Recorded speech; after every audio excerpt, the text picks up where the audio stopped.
সবাইকে স্বাগত Deutsche Welle বাংলার ফেসবুক লাইভে। আমি আপনাদের সঙ্গে আছি অমৃতা পারভেজ, আমার সঙ্গে আছেন সহকর্মী আরফাতুল ইসলাম এবং আছেন শবনম সুরিতা। আপনাদের স্বাগত ফেসবুক লাইভে। আপনারা সবাই জানেন আজ জুলাই অভ্যুত্থানে সংঘটিত মানবতা বিরোধী অপরাধের মামলায় রায় হয়েছে। রায় দিয়েছেন আন্তর্জাতিক অপরাধ ট্রাইব্যুনাল এবং এই রায়ে শেখ হাসিনার মৃত্যুদণ্ড দেওয়া হয়েছে। আমরা এর আগে দেখেছি ৭১-এ মানবতা বিরোধী অপরাধের মামলায় যখন সর্বোচ্চ শাস্তি মৃত্যুদণ্ড দেওয়া হয়েছিল তখন আন্তর্জাতিক মহলে বিভিন্ন ধরনের সমালোচনা হয়েছিল। আমি এই বিষয়ে একটু জানতে চাইব আরাফাতুল ইসলামের কাছে। আরাফাত, আমরা এর আগে যখন মানবতা বিরোধী অপরাধের মামলায় ৭১-এ মানবতা বিরোধী অপরাধের মামলায় বিভিন্ন রায় হচ্ছিল তখন আমরাও ফেসবুক লাইভ করেছিলাম এবং তখন দেখেছিলাম যে আন্তর্জাতিক মহলে এই নিয়ে বিশেষ সমালোচনা ছিল, বিশেষ করে এটি মৃত্যুদণ্ডকে ঘিরে। তো এবারের রায়ের পর, শেখ হাসিনার মৃত্যুদণ্ডের রায়ের পর কী ধরনের আন্তর্জাতিক প্রতিক্রিয়া দেখছেন আপনি? ধন্যবাদ আপনাকে। আপনি ঠিকই বলেছেন যে আসলে শুধু মানবতা বিরোধী অপরাধ নয়, যে কোনো মৃত্যুদণ্ডেরই বিরুদ্ধে অবস্থান রয়েছে বিশ্বের বিভিন্ন দেশের এবং যে মানবাধিকার সংগঠনগুলো রয়েছে যেমন amnesty international, human rights watch, তারাও কিন্তু নিয়মিতই মৃত্যুদণ্ডের বিরুদ্ধে তাদের মতামত জানায় এবং মৃত্যুদণ্ডটাকে বাতিল করা, রহিত করা বা মৃত্যুদণ্ডটাকে বিলুপ্ত করার পক্ষে রয়েছে। জার্মানিও সেই পক্ষেই রয়েছে, মৃত্যুদণ্ড বাতিল করার পক্ষে। তো সামগ্রিকভাবে মৃত্যুদণ্ড বিরোধী একটা আন্তর্জাতিক প্রচারণা রয়েছে এবং চেষ্টা রয়েছে এটা বাতিল করার। তা সত্ত্বেও বিভিন্ন দেশে এখনও সেটা চালু রয়েছে। বাংলাদেশের ক্ষেত্রে যেটা হয়েছে যে বাংলাদেশের ক্ষেত্রে এই ধরনের অপরাধে বলা হয় সর্বোচ্চ শাস্তি দেওয়ার জন্য, এবং সেই সর্বোচ্চ শাস্তি আসলে বাংলাদেশের মৃত্যুদণ্ড এখনও। আমরা অতীতে যেটা দেখেছি, আপনি যেভাবে বলেছেন যে বিভিন্ন সংগঠন মৃত্যুদণ্ডেও যখন ঘোষণা করা হয়েছে তারা তার বিরোধিতা করেছে এবং নানাভাবে যুক্তি দিয়েছে যে মৃত্যুদণ্ডের বদলে অন্য শাস্তি দেওয়া যায় কিনা এবং বাংলাদেশের যে সর্বোচ্চ শাস্তি মৃত্যুদণ্ডের বিধান সেটা পরিবর্তন করা যায় কিনা সেই উদ্যোগটি রয়েছে। তো আজকে যেটা হয়েছে যে রায় তো কিছুক্ষণ আগেই, কয়েক ঘন্টা আগেই ঘোষিত হয়েছে। এরপরে আমি দেখলাম যে অ্যামনেস্টি ইন্টারন্যাশনাল এবং হিউম্যান রাইটস বিশেষ করে তারা কোনো প্রতিক্রিয়া দেয় কিনা। এখন পর্যন্ত আমি কোনো প্রতিক্রিয়া পাইনি, তবে হয়তো আরও কিছু সময় গেলে তখন এই বিষয়ে প্রতিক্রিয়া পাওয়া যেতে পারে। কিন্তু আমি গতকালকে থেকে দেখছিলাম যে কয়েকজন আইনজ্ঞ, কয়েকজন মানবাধিকার কর্মী তারা লেখালেখি করছিলেন যে এই যে মৃত্যুদণ্ড ঘোষণা করা হলো এর ফলে যেটা দেখা যাবে যে শেখ হাসিনা বা যাদের বিরুদ্ধে মৃত্যুদণ্ড ঘোষণা হয় তাদের পক্ষে রাজনৈতিক আশ্রয় পাওয়া সহজ হয়ে যায়। অনেক দেশ যারা আসলে মৃত্যুদণ্ড বিরোধী তারা এইসব ক্ষেত্রে সহায়তা করার চেষ্টা করে। এটা একটা বিষয় তাদের কাছে রয়েছে। এবং আরেকটা বিষয় রয়েছে যে এই যে ঢাকার যে আন্তর্জাতিক অপরাধ ট্রাইব্যুনাল, এই ট্রাইব্যুনাল নিয়েও সেই শুরু থেকেই যখন এটি তৈরি হয়েছিল 2009-2010 সালে, তখন থেকে এটা নিয়ে নানা রকম বিতর্ক রয়েছে। তো অনেকে বলছিলেন যে আন্তর্জাতিকভাবে এই যে শেখ হাসিনার যে বিচার প্রক্রিয়া বা গত বছরের জুলাইয়ে যে গণ অভ্যুত্থানের সময় যে প্রাণহানি, যে হতাহতের ঘটনা ঘটেছে, আপনি জানেন যে জাতিসংঘের হিসাবে 1400-র মতো মারা গেছে বলে ধারণা করা হচ্ছে। সরকারের হিসাবে এখন পর্যন্ত যে তালিকা সেখানে 800-র বেশি কিছু মানুষের কথা বলা হয়েছে, অনেক আহত রয়েছে। তো এই যে বিচার প্রক্রিয়াটা, এটাকে আরও আন্তর্জাতিকভাবে করা, আন্তর্জাতিক অঙ্গনে সহায়তা নিয়ে যদি করা হয় তো সেক্ষেত্রে হয়তো শাস্তি নিশ্চিত করাটা আরও সহজ হতো বা আরও বেশি কার্যকর উপায়ে শাস্তি নিশ্চিত করা যেত, এরকম মন্তব্য রয়েছে। কিন্তু এখন পর্যন্ত আমি সরাসরি কোনো প্রতিক্রিয়া দেখিনি। আরফাত, আবারও আপনার কাছে আসবো। তার আগে দর্শকদের কাছে একটু জানাতে চাই, দর্শক আপনাদের যদি কোনো প্রশ্ন থাকে এবং আপনারা কে কোথা থেকে দেখছেন জানান আপনাদের জানানোর জন্য একটু বলে রাখি যে আজকে যে রায় হয়েছে তাতে সাবেক যে স্বরাষ্ট্রমন্ত্রী আসিফুজ্জামান খান কামাল, তারও মৃত্যুদণ্ড দেওয়া হয়েছে এবং রাজসাক্ষী হওয়ায় সাবেক যে পুলিশের মহাপরিদর্শক মামুন, তার 5 বছরের কারাদণ্ড দেওয়া হয়েছে। এই রায়কে ঘিরে ভারতের বিভিন্ন সংবাদ মাধ্যমও কিন্তু অনেক সংবাদ প্রকাশ করেছে। আর সেই সব সম্পর্কে আমি একটু জানতে কথা বলবো শবনম সুরিতার সঙ্গে। সুরিতা, বরাবরই বাংলাদেশের দর্শকদের কাছে ধারণা করা হয় যে ভারতের গণমাধ্যম অনেকটা আওয়ামী লীগ এবং শেখ হাসিনার পক্ষে যেসব সংবাদ শিরোনাম বা সংবাদ করে থাকে, এরকম একটা সমালোচনা রয়েছে।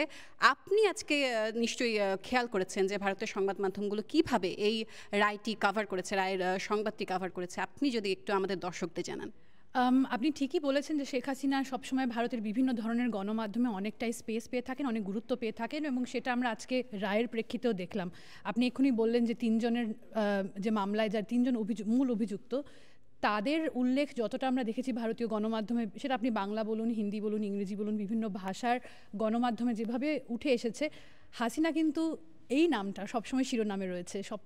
এই মামলার ক্ষেত্রে সবসময় তিনি শিরোনামে রয়েছেন এবং আমরা একটা খুব সূক্ষ্ম ফারাক দেখতে পাই। বাংলাভাষী ভারতীয় গণমাধ্যম যেভাবে এই বিষয়টি নিয়ে আলোচনা করছে, যেভাবে তারা নানা ধরনের প্রতিবেদন প্রকাশ করছে এবং যে ভাষাগুলি বাংলা নয়, বাঙালিরা যে ভাষাগুলো পড়ছেন না, হিন্দি ইংরেজি, তার একটা অন্যরকম ধরন রয়েছে। আমি যদি কিছু উদাহরণ দিতে পারি, যে বাংলায় যে ধরনের আমরা হেডলাইনগুলো দেখেছি, শিরোনামগুলো দেখেছি, সেখানে আমরা বারবার শুনছি হাসিনা কি বলছেন, বাংলাদেশে এনে কীরকম প্রতিক্রিয়া হচ্ছে, বাংলাদেশে আন্তর্জাতিক অপরাধ ট্রাইব্যুনাল রায় দেওয়ার শেষে এসে গণমাধ্যমকে কী কী কথা বলেছেন সেগুলো আমরা দেখছি যে উঠে আসছে। কিন্তু ইংরেজি এবং হিন্দি সংবাদ মাধ্যমে আমরা দেখছি যে নজরটা খুব বেশি যে ভারত এরপরে কী করবে, ভারতের সামনে কূটনৈতিক কী কী অপশন রয়েছে, আইনি কী কী অপশন রয়েছে এই মুহূর্তে, এবং কিভাবে তা চালিত হবে সেই নিয়েই আলোচনাগুলো হচ্ছে। কিন্তু একটা জিনিস আমরা আমরা আমরা দেখতে পাই, খুব আমরা কি কয়েকটা শিরোনাম শুনতে পারি ইংরেজি এবং বাংলা? একদম, যেমন একটি বাংলা সংবাদপত্র একটি একটি শিরোনাম করেছে, ফাঁসির সাজাপ্রাপ্ত হাসিনাকে কি বাংলাদেশের হাতে তুলে দিতেই হবে ভারতকে, কি বলছে আইন, কি কি রয়েছে দুদেশের চুক্তিতে। তারপরে এমনও আছে যেখানে বলা হচ্ছে যে হাসিনাকে সরাসরি কোট করে, কারণ আমি এখানে ছোট্ট করে একটু বলি যে হাসিনার এই রায় প্রকাশ হওয়ার পরে কিন্তু প্রথম ভারতীয় যে সংবাদ মাধ্যম ইন্ডিয়া টুডে, তারা কিন্তু বলে যে তাদের সাথে প্রথম এই রায় নিয়ে আলোচনা করেছেন শেখ হাসিনা, তাদেরকে প্রতিক্রিয়া জানিয়েছেন, তাদের দাবি এটা, এবং তারা ডাইরেক্টলি হাসিনাকে উদ্ধৃত করে বলে যে এই রায় রাজনৈতিক উদ্দেশ্য প্রণোদিত এবং পক্ষপাত দুষ্ট। এই যে চারটি শব্দ আমরা বারবার দেখতে থাকি ভারতের বিভিন্ন ধরনের গণমাধ্যমে ঘুরতে থাকে, এবং আওয়ামী লীগ এই বিষয়ে কি বলেছে, তারা যে একটি বিবৃতি দিয়েছে সেই বিবৃতিও আমরা দেখেছি ভারতের সংবাদ মাধ্যমে কিন্তু একদম ফলাও শিরোনাম করে প্রচার করা হয়েছে। সেই তুলনায়, এবং আমি এগুলো বলছি ইংরেজি এবং হিন্দি মাধ্যমের, হিন্দি ভাষায় গণমাধ্যমের কথা, আপনি যদি বাংলা ভাষার পত্রপত্রিকা দেখেন যেগুলো ভারতবর্ষ থেকে আসছে, সেখানে কিন্তু শিরোনাম এবং সব কিছু একটু বেশি অ্যানালিটিক্যাল বা একটু বিশ্লেষণধর্মী, এবং বাংলাদেশের অন্যান্য পক্ষ কী বলছে সেগুলো জানার একটা জায়গা সেখানে আমরা দেখতে পাচ্ছি। আপাতত আমরা এইটুকুই দেখতে পাচ্ছি, এছাড়া আরও অনেক দিক থাকবে আমরা যত সময় যাবে। আমরা জানি যে ভারতের কোনো রাজনৈতিক দল এখনও পর্যন্ত এই বিষয়ে কোনো বিবৃতি দেয়নি, এখনও পর্যন্ত সেভাবে তারা কোনো মতামত ব্যক্ত করেননি, কিন্তু ভারতের পররাষ্ট্র মন্ত্রণালয় একটি বিবৃতি দিয়েছে, একটি 3 লাইনের ছোট বিবৃতি দিয়েছে। তারা বলে, এটা নিয়ে আমি একটু পরে আসি, তার আগে একটু আরাফাতের কাছ থেকে ঘুরে আসি।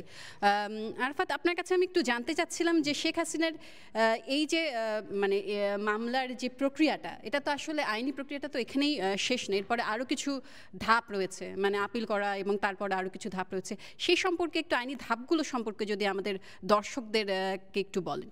জি, আমি বাংলাদেশে ডয়চে ভেলের যে content partner the daily star পত্রিকা, তারা একটি প্রতিবেদন করেছে এটা নিয়ে, এবং সেই প্রতিবেদন অনুযায়ী যে আসলে এটা চূড়ান্ত নয়, কারণ হচ্ছে গিয়ে তার আপিল করার সুযোগ আছে, কিন্তু সেই আপিল করতে গেলে আসলে শেখ হাসিনাকে এবং অন্যান্য যারা অভিযুক্ত তাদেরকে আসলে আত্মসমর্পণ করতে হবে, এবং আত্মসমর্পণ করার পর তারা চাইলে আপিল বিভাগে আপিল করতে পারবে, এবং সেক্ষেত্রে তারা এই যে সাক্ষ্য যা নেওয়া হয়েছে সেটা নিয়ে তারা প্রশ্ন তুলতে পারে, বা যেসব মানে তথ্য প্রমাণ যেগুলো হাজির করা হচ্ছে সেগুলো নিয়ে প্রশ্ন তোলার সুযোগ রয়েছে। তো ফলে যদি আপিল করতে চায়, আপিল করার সুযোগ রয়েছে, কিন্তু আপিল করতে গেলে তাদের আত্মসমর্পণ করতে হবে এবং এরপরে আসলে বিষয়টি চূড়ান্ত হবে। ফলে এখন যে রায় ঘোষিত হলো সেটাই একেবারে চূড়ান্ত রায়, বিষয়টি সেরকম নয়, কারণ আপিল করার সুযোগ এখনও রয়ে গেছে। আর এরপরে তো একটি মনে হয় মানে ধাপ বা বলতে পারেন একটি সুযোগ রয়েছে যে রাষ্ট্রপতির ক্ষমা চাওয়ার, সেটা চূড়ান্ত রায়ের পর। প্রিয় দর্শক, আপনারা কে কোথা থেকে এই লাইভটি দেখছেন এবং আপনাদের যদি কোনো প্রশ্ন থেকে থাকে জানান মন্তব্যে। আবারও আসতে চাই শবনমের কাছে, তার আগে আপনাদেরকে জানিয়ে রাখি যে বাংলাদেশের অন্তর্বর্তী সরকার কিন্তু এরই মধ্যে একটি পররাষ্ট্রমন্ত্রী একটি বিবৃতি দিয়েছে যে শেখ হাসিনা এবং আসুজ্জামান খান কামালকে ভারত যাতে মানে আহ্বান জানানো হয়েছে যাতে বাংলাদেশে ফেরত পাঠায়, সেই বিষয়ে একটু ভারতের বিবৃতিটি সম্পর্কে জানতে চাইব শবনমের কাছে। শবনম, আপনি বলতে চেয়েছিলেন যে একটি ছোট বিবৃতি প্রকাশ করেছে ভারতের পররাষ্ট্র মন্ত্রণালয়, তো সে সম্পর্কে আমাদের একটু যদি জানান। ভারত যে বিবৃতিটি দিয়েছে পররাষ্ট্র মন্ত্রণালয়, তারা তাদের ওয়েবসাইটে কিছুক্ষণ আগেই, আমি বলবো হয়তো 1 ঘন্টা কিছুক্ষণ আগেই তারা সেই বিবৃতিটি দিয়েছে। সেখানে তারা বলেছেন যে শেখ হাসিনা সম্পর্কিত আন্তর্জাতিক অপরাধ ট্রাইব্যুনালের রায়টি সম্পর্কে ভারত অবগত। কাছের প্রতিবেশী রাষ্ট্র হিসেবে বাংলাদেশের শান্তি, গণতন্ত্র, অন্তর্ভুক্তি ও স্থিতিশীলতার প্রতি বাংলাদেশের জনগণের যে আগ্রহ, তার প্রতি ভারত দায়বদ্ধ। আমরা সবসময় সকল স্টেক হোল্ডারদের সাথে গঠনমূলক আলোচনা চালিয়ে যাব। এই যে স্টেটমেন্টটা আমরা দেখছি ভারতের কাছ থেকে এসে। কিছুক্ষণ আগে আমাদের আরেকটি ফেসবুক লাইভ যেটা হচ্ছিল, গৌতম হোর ছিলেন আমাদের সহকর্মী, সমন্ত ঘোষ এবং শ্রীরাধা দত্ত যিনি ছিলেন ভারত থেকে, তিনিও একটা কথা বলছিলেন যে ফেব্রুয়ারিতে যে নির্বাচন হওয়ার কথা বাংলাদেশে, সেই নির্বাচন হওয়ার পরে হয়তো আমরা দেখতে পাবো ভারত যে শব্দগুলো নিয়ে কথা বলছে বাংলাদেশের প্রেক্ষিতে, স্থিতিশীলতা, অন্তর্ভুক্তি, এইগুলো নিয়ে হয়তো আমরা দেখতে পাবো যে নির্বাচনের পরে আরেকটু স্পষ্টতা আমরা বুঝতে পারবো। এই মাঝের সময়টাতে কিভাবে ভারত আর বাংলাদেশের সম্পর্কটা চালিত হবে সেটা কিন্তু এখনও দেখার বিষয়, কারণ এই স্টেটমেন্ট, এই বিবৃতি থেকে কিন্তু আমরা ভারতের তরফে এমন কোনো কূটনৈতিক পরিবর্তন বা এমন কিছু দেখছি না। এই বক্তব্য কিন্তু ভারত দীর্ঘদিন ধরে দিয়ে আসছে, গত বছর থেকে দিয়ে আসছে, যে বাংলাদেশের জনগণের যে সিদ্ধান্ত তার প্রতি তারা শ্রদ্ধাশীল এবং সেই সম্পর্কটাকে তারা মাথায় রেখেই তারা এগিয়ে যেতে চান। ফলে এই মুহূর্তে আমার মনে হয় না যে ভারত তার কূটনৈতিক অবস্থানে তেমন কিছু পরিবর্তন করবে। আমরা বিশেষজ্ঞদের কাছ থেকেও এরকম বার্তাই দেখেছি। তো এটাই দেখছি আমরা এই মুহূর্তে। আরাফাত, আমি যেটা একটু আগে দেখেছিলাম যে আমাদের যে পররাষ্ট্র উপদেষ্টা তৌহিদ হোসেন তিনি বলেছেন যে আজকালের মধ্যেই হয়তো আবারও আনুষ্ঠানিকভাবে চিঠি পাঠানো হবে ভারতের কাছে শেখ হাসিনা এবং আসাদুজ্জামান খান কামালকে ফেরত পাঠানোর বিষয়ে। তো এই যে ফেরত পাঠানোর প্রক্রিয়া এবং এই যে ভারতের সাথে চুক্তি, সেই সম্পর্কে যদি আমাদের দর্শকদের একটু বিস্তারিত আপনি বলেন। আপনি যেটা জানেন যে আসলে 2013 সালে বাংলাদেশ এবং ভারতের মধ্যে এই যে বন্দি প্রত্যর্পণ চুক্তি, সেই চুক্তি স্বাক্ষর করা হয় এবং সেই চুক্তি 2016 সালে আবার হালনাগাদও করা হয়েছে। তো এই চুক্তির আওতায় আসলে এই ধরনের ক্ষেত্রে ফেরত পাঠানোর সুযোগ আছে। বাংলাদেশ চাইলে ভারতের কাছে ফেরত চাইতে পারে, ভারত চাইলে বাংলাদেশের কাছে ফেরত চাইতে পারে এবং অতীতে প্রত্যর্পণের ঘটনা ঘটেছেও। কিন্তু এখন যেটা দেখা যাচ্ছে যে এই শেখ হাসিনার ইস্যুতে এবং অন্যান্য যারা অভিযুক্ত তাদের ক্ষেত্রে যেটা হয়েছে যে বাংলাদেশ ইতিমধ্যে নোট ভার্বাল পাঠিয়েছে, বাংলাদেশ ইতিমধ্যে অনুরোধ করেছে এবং সেই অনুরোধ আমলে নিয়েছে ভারত, কিন্তু ভারত কোনো জবাব দেয়নি। মানে সেই অনুরোধের কোনো জবাব এখনও দেয়নি এবং সেটা একটা লম্বা সময় হয়ে গেছে। ফলে এখন যেটা অনেক বিশ্লেষকরা মনে করছেন যে হয়তো এই চাপটা এখন ভারতের উপর আরও বাড়বে, যেহেতু রায় ঘোষণা হয়ে গেছে। কারণ এই যে চুক্তি, সেই চুক্তিও কিন্তু আসলে শেখ হাসিনার সময়ই করা হয়েছে। শেখ হাসিনা তখন প্রধানমন্ত্রী ছিলেন এবং তারপরে সেটার ব্যবহার আমরা দেখেছি। তো এই দুই দেশের মধ্যকার এই চুক্তির একটা জবাব তো ভারতের এক পর্যায়ে দিতে হবে আর কি, এবং সেই চাপটা এখন ভারতের উপর আরও বাড়বে বলে বিশ্লেষকরা মনে করছেন। আরাফাত, আপনাকে অসংখ্য ধন্যবাদ এবং শবনমকেও। দর্শক, আপনারা দেখছিলেন ডয়চে ভেলে থেকে আমাদের ফেসবুক লাইভ। আশা করি আবারও আপনাদের কাছে আমরা ফেরত আসবো যখন নতুন কোনো ঘটনা এবং নতুন কোনো সংবাদ সেরকম কোনো প্রকাশ হবে। আপনারা আমাদের সঙ্গেই থাকুন। আপনাদের সবাইকে অসংখ্য ধন্যবাদ।